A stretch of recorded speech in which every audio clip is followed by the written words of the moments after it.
कक्षा 10 गणित का अध्याय 4 द्विघात समीकरण पर आधारित है और मुझे पूरा विश्वास है कि यहाँ पर जो द्विघात समीकरण के संबंध में चर्चा चल रही है उस चर्चा का लाभ आपको अवश्य मिल रहा होगा। आज की चर्चा में हम लोग प्रश्नावली 4.2 के क्वेश्चन नंबर 5 पर बात करेंगे कि कैसे हम इस प्रश्न को हल करेंगे। अब यहाँ पर देखिए इस प्रश्न में कह क्या रहा है, कह रहा है कि एक समकोण त्रिभुज की ऊंचाई उसके आधार से 7 सेंटीमीटर कम है।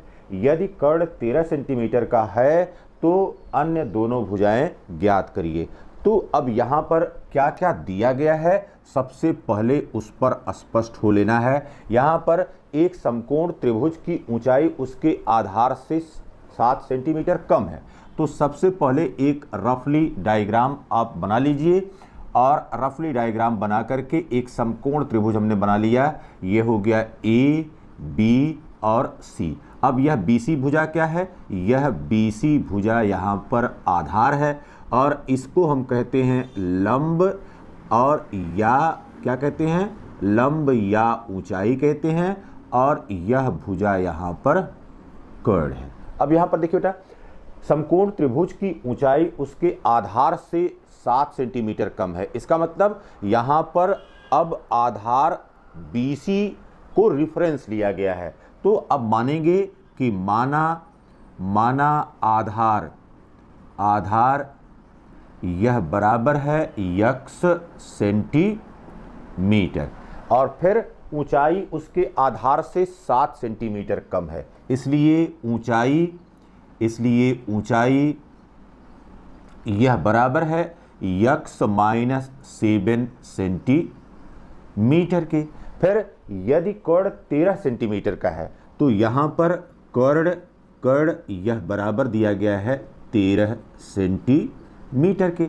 अब यहाँ पर समकोण त्रिभुज ABC में समकोण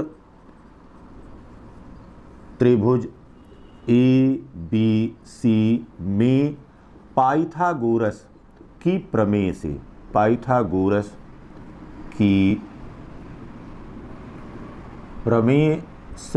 तो अब पाइथागोरस की प्रमेय क्या है? कर्ण पर बना वर्ग शेष दोनों भुजाओं पर बने वर्गों के योगफल के बराबर होता है। इसलिए कर्ण का वर्ग बराबर यहाँ पर आधार का वर्ग प्लस लंब का वर्ग या ऊंचाई का वर्ग। अब यहाँ पर कर्ण कितने के बराबर दिया गया है? कर्ण यहाँ पर 13 सेंटीमीटर के बराबर दिया गया है।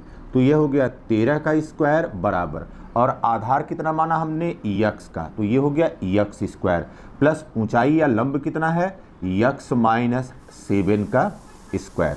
तो अब यहाँ पर जो जो शर्तें दी गई थी उन शर्तों के आधार पर हमने अपनी बात को यहाँ पर एक बीजगणितीय स्टेटमेंट के रूप में लिख लिया। अब 13 का स्क्वायर कितना होगा? 13 का स्क्वायर हो जाएगा 169 इज इक्वल टू ये हो गया x स्क्वायर प्लस, अब यहाँ पर देखिए बेटा ये है a - b का होल स्क्वायर बराबर a square plus b square minus 2ab, यह इसके रूप में है। तो अब ये हो गया x स्क्वायर और ये हो गया x स्क्वायर प्लस यहाँ पर 7 का स्क्वायर माइनस 2 गुणे x इंटू, अब फिर यहाँ पर हो गया 7।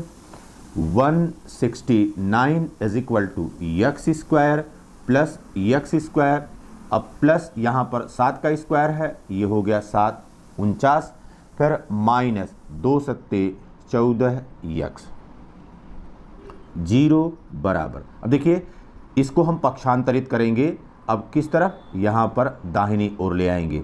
तो x स्क्वायर और x स्क्वायर ये हो गया 2x स्क्वायर प्लस यहाँ पर 49 फिर माइनस 14x और फिर माइनस 169।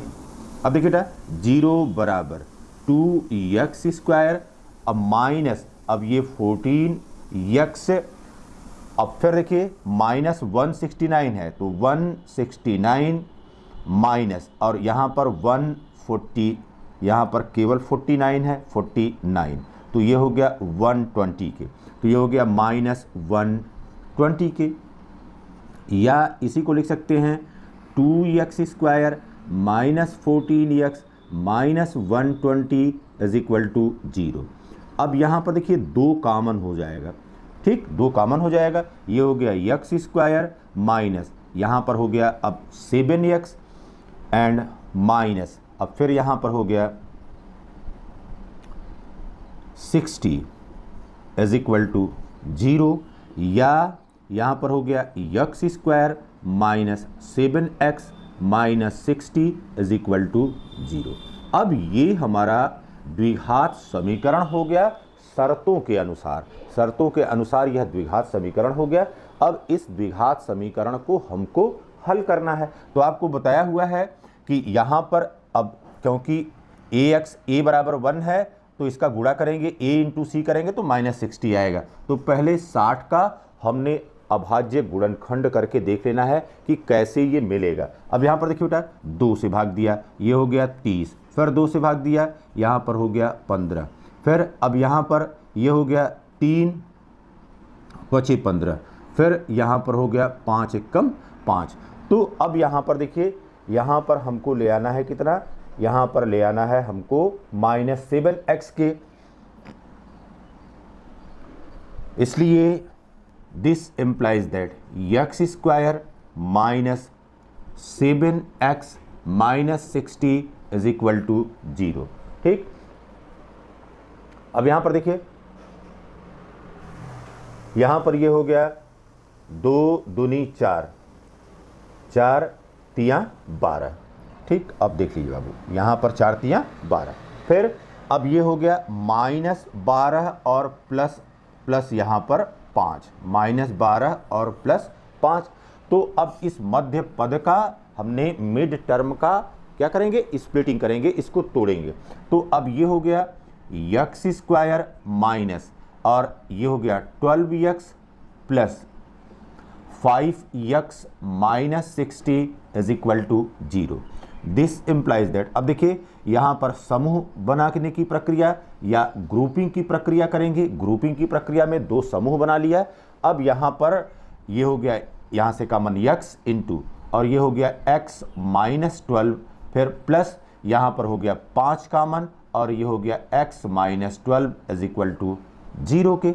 अब देखिए this implies that x minus 12 into फिर x plus 5 is equal to 0 हो गया। अब ये देखिए यहाँ से क्या मिल जाएगा, या तो x बराबर 12 होगा और फिर यहाँ से क्या मिल जाएगा, x बराबर -5 हो जाएगा। तो यहाँ पर जो x बराबर -5 है यह नॉन एक्सेप्टेबल है, क्योंकि दूरी का मापन कर रहे हैं तो वह ऋणात्मक नहीं हो सकता है, तो यह अमान्य है, यह अमान्य हो गया। इसलिए दिस इम्प्लाइज दैट x बराबर 12 सेंटीमीटर और यह क्या हो गया, यह आधार हो गया। तो आधार यहाँ पर कितना मिल गया, 12 सेंटीमीटर के बराबर। तो कह रहा है कि अन्य दोनों भुजाएं ज्ञात कीजिए, इसलिए ऊंचाई क्या हो जाएगा, इसलिए ऊंचाई यह बराबर हो जाएगा x माइनस 7 के और यह बराबर हो गया 12 माइनस 7 बराबर 5 सेंटीमीटर के। तो यहाँ पर जब हमने हल किया तो ये देख लिया कि आधार यहाँ पर 12 सेंटीमीटर के बराबर है और ऊंचाई यहाँ पर 5 सेंटीमीटर के बराबर।